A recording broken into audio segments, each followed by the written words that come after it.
ఇటీవల సహజ వనరులకు సంబంధించి ఏపీ ముఖ్యమంత్రి చంద్రబాబు నాయుడు ఒక శ్వేతపత్రం విడుదల చేసిన విషయం అందరికీ తెలిసిందే.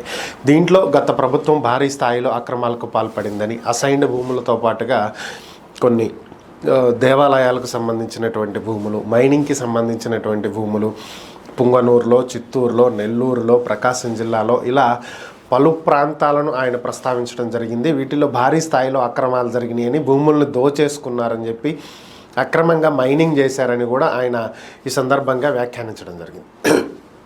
దీనికి సంబంధించే పేర్ని నాని, వైఎస్ఆర్ కాంగ్రెస్ పార్టీ సీనియర్ నేత, అలాగే మాజీ మంత్రి పేర్ని నాని గారు ప్రెస్ మీట్ పెట్టి స్పందించడం జరిగింది.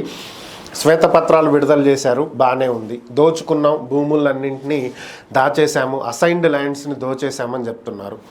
ఎక్కడైనా ఎవరివైనా సరే దళితుల భూములు వైఎస్ఆర్ కాంగ్రెస్ పార్టీ హయాంలో ఏ ఎమ్మెల్యే దోచుకున్నాడు, ఎన్ని ఎకరాలు దోచుకున్నాడు, అలాగే ఏ మంత్రి దోచుకున్నాడు, ఎంత దోచుకున్నాడు, ఇలాంటి పూర్తి వివరాలు ఆధారాలతో సహా తీసుకొచ్చి ప్రజల ముందు పెట్టాలి.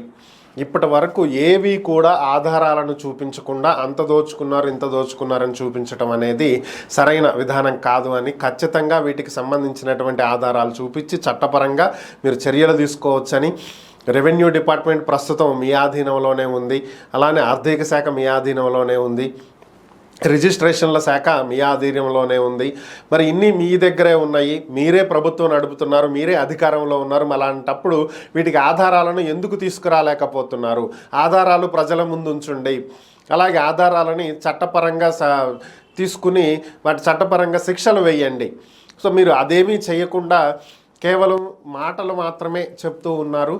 సో 5-10 వయసున్నటువంటి ఒక కుర్రాడితో పోటీ పడలేక అతన్ని అన్యాయంగా అక్రమంగా ఓడించి ఇది చాలదన్నట్టు ఇక పూర్తిగా అతన్ని నాశనం చేయటం కోసం ఈ విధమైనటువంటి ఎత్తుగడలు వేస్తున్నారు. ఇంత దిగజారిపోతాడు చంద్రబాబు అని అయితే నేను అనుకోలేదు అని చెప్పి పేర్ని నాని స్పందించడం జరిగింది. అంటే జగన్ను ఉద్దేశించి ఆయన మాట్లాడటం జరిగింది. సో ఇది పరిస్థితి.